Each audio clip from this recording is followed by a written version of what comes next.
All right, guys, back today with another father training video, and wanted this little clip to be about some of the changes that I've made this weekend. It's really just two or three things that I added the into our day, and this is what my mindset is.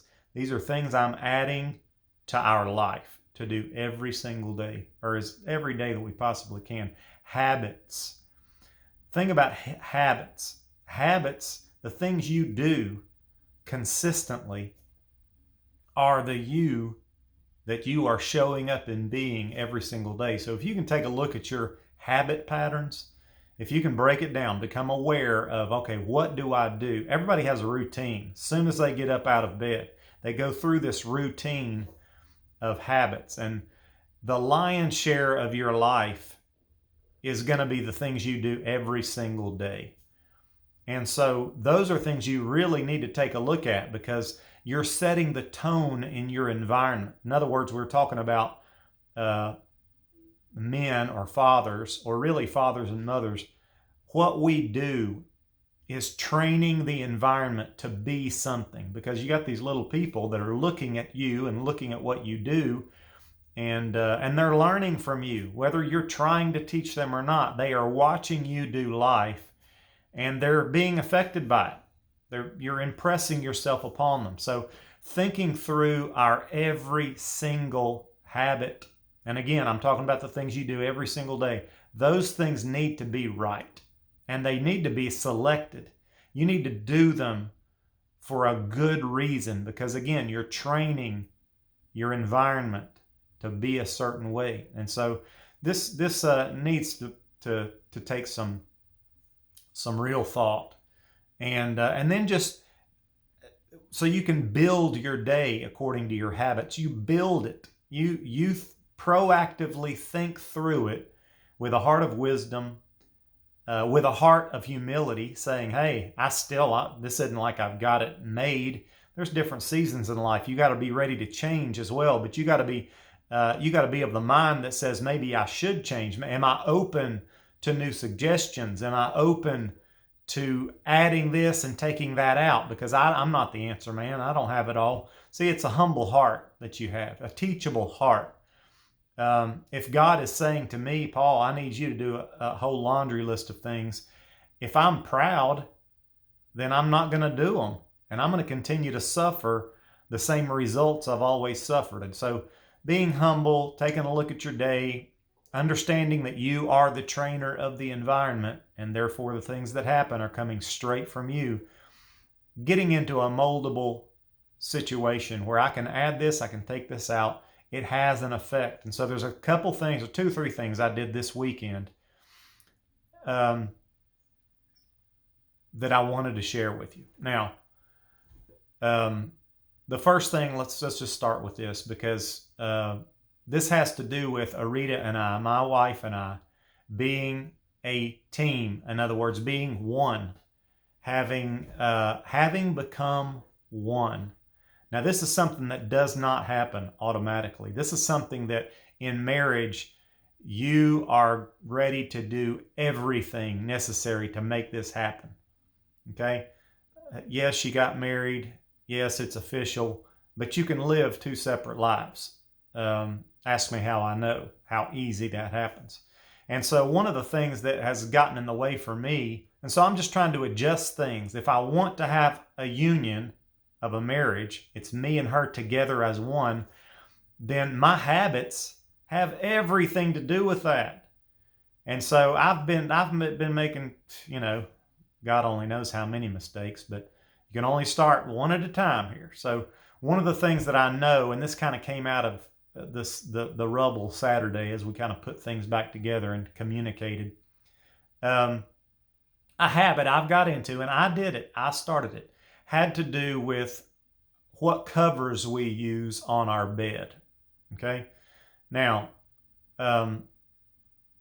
this is why your habits are so important, because I've read a book on habit making called Atomic Habits, James Clear, excellent book. And he made the comment that once you've broken down your habits and you selected some things you'd like to change, he said, well, some of the things you can do is change your environment that would welcome this positive change. And as an example, he would say, most people in America watch too much TV, and it would be better if they read books instead of watch TV. Now, that's powerful, and it's true. When you're watching a TV show, you're allowing your imagination to take a rest and just watch someone else's imagination on that screen. And we love that because we're lazy and we like to be entertained.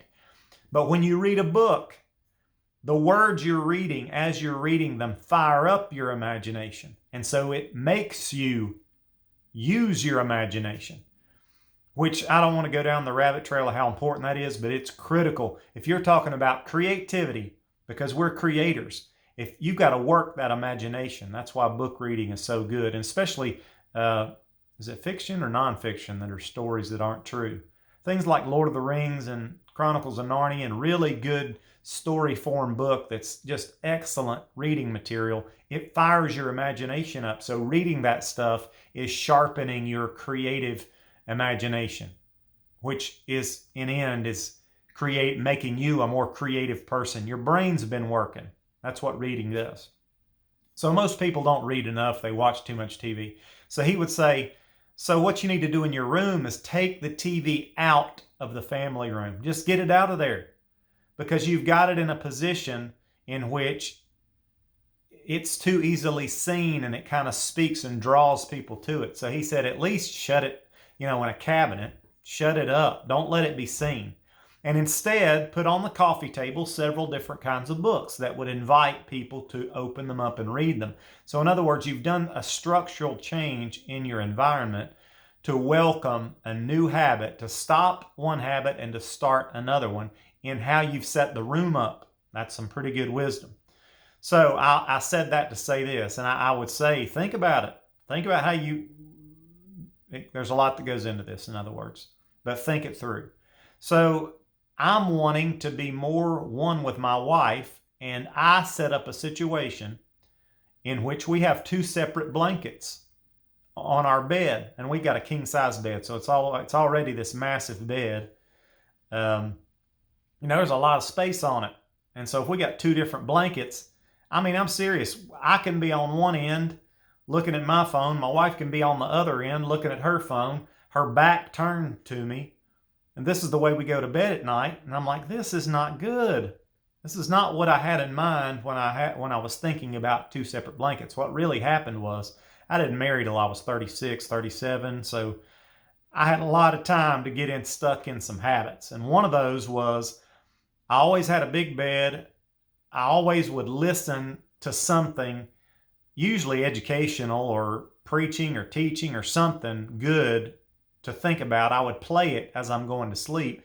And it was big on temperature is a big thing with me at night. So I would have this one blanket that, nothing tucked in or anything. So I could throw a leg out or two legs out or whatever. I can temperature regulate, in that way. So when we got married, Arita was more of a hug, cuddler type, everybody get under the covers and it was just heat. To me, it was just hot. It wasn't that I didn't like cuddling up to her. It was that, hey, there's no way I could sleep like this. She's over there, a radiating heater. And so I'm like, okay, just stay. Oh, I don't mean it bad, but this is just us being human, right? Anyway, what ended up happening was she surrendered to my desire to take off the big blankets and to have separate blankets. And she kind of went along with it. Long story short, that has ended in a way I am not okay with anymore. So I'm ready to change anything, if it will help our marriage do this, okay? So that's one of those humble things. I got to that point where I was like kind of tracked back kind of how this all started, and I'm ready to just start over, okay? I don't care if it's too hot. I don't care. We'll deal with that. I want my marriage. I want to go to bed at night to where we're kind of going to bed together. We're in this together. We're more prone to cuddle or touch than not. just for a lot of healthy reasons. And I want that, I need that. And so we made that change. I was like, get rid of these blankets. We're putting up one blanket again. And here's another problem, just being human. By the time you and your spouse go to bed at night, you're probably as worn out as me and Arita are. And so we've tried to do different things. Like I've read chapters to her of good books like the Chronicles of Narnia or something like that, just so we're going to bed on the same page. She's too tired. She can't stay awake. She's done. So that really, didn't work too well. And we've tried different things. But anyway, it takes proactive trying to do some of these things. It's not that you don't love them.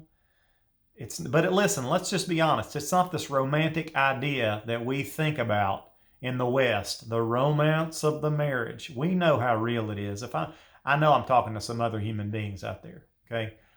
So that's one of the changes we made, okay? And it's worked out great, man. These 2 nights in a row, it's been a total different atmosphere in the bed and at bedtime while we're going to sleep together. We've had some really good heart-to-heart talks. And some other good things too. So just keeping it real, all right? Maybe think through what you guys are doing and try to work towards more union, okay? Second thing I'm reading this book about other families that are trying to make the same changes. We're family team. Multi-generational family team on mission. So it's other families trying to make these types of changes. And with each chapter, it gives a little snapshot of other families. And this one guy I was reading about, he's actually got a YouTube channel called Belief in Fatherhood, I believe. And it's spelled Beleaf, I think. But I looked him up. And one of the things he said that he began to do was they have this morning time mantra that they do, to where the whole family gets in front of the mirror and they make some statements about their family, about their life. And I'm like, yes, I'm doing that one. And so I'm working on that. We just did it though. We got up Sunday morning and Monday morning and just did it. I'm trying not to think through what's the perfect thing to say. Because I typically get lost in coming up with that, and I just started something. So we got in front of the mirror, and it's kind of pitiful. The kids aren't going to... I remember Saturday morning, one of my kids was so mad at the others that he just sat there and, looked at it like this, didn't even do anything. You can't let that stuff bother you. It's like, here's what we're going to do from now on. This is going to work, and over the long haul, you guys are going to know something about you and about your family and about what we stand for, because we're going to do this come Harelip, Georgia from now on. We're going to do it. And so we just started it.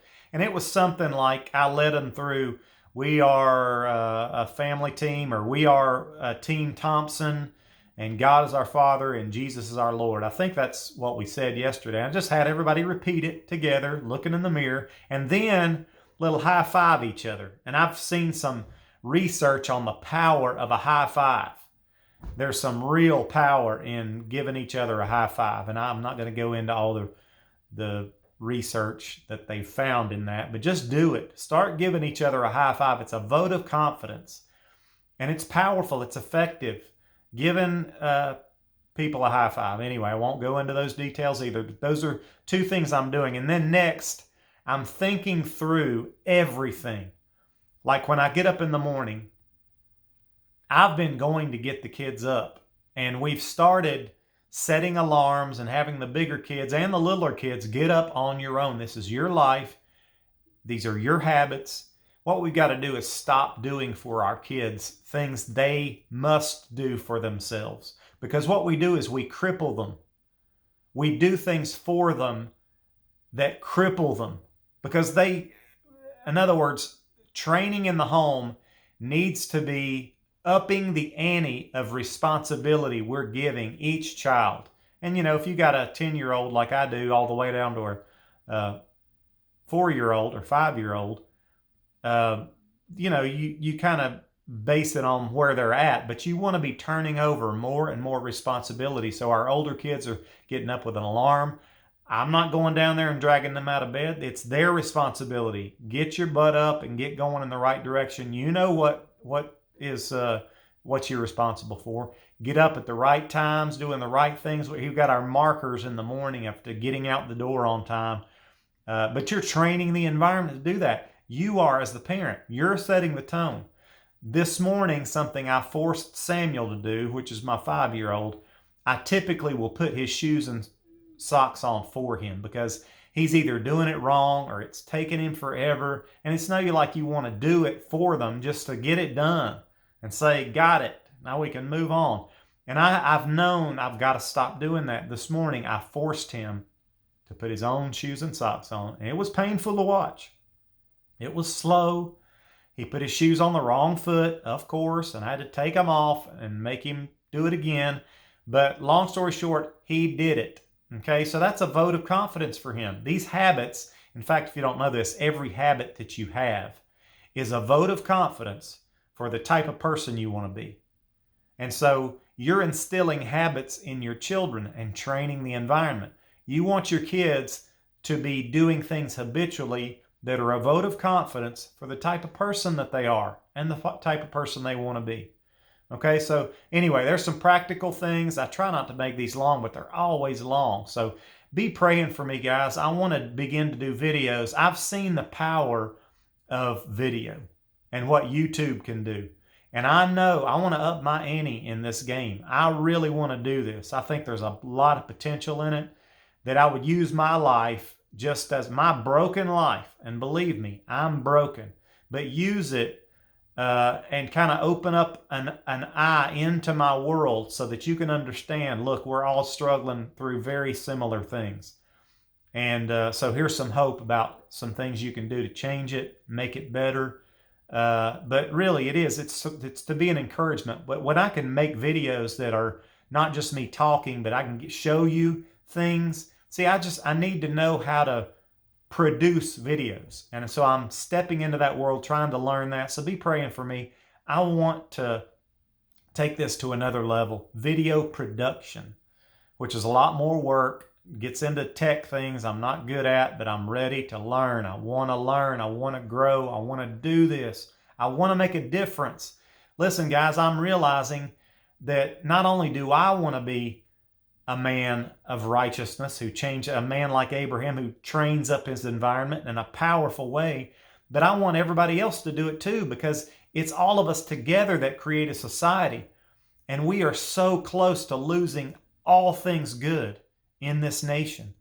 And so it's going to take a lot of us doing it together. And I'm just crying out to God, do a work, Father. And if you can use me to do that, help me wake up and do anything I can to be positive myself and to perpetuate change and help and encouragement in others' lives, that God can turn this around, folks. I really believe that. And He'll do it one family at a time. And I just want to be ready to do my part. So be praying for me. I want to do a better job of this, putting something out there that's fun to watch, that's effective, that really shows it well and truthfully and honestly. And let's find the Lord in all this is what my prayer is. So God bless you. Hope you can make some really powerful changes as well. And we'll talk to you next time. Bye-bye.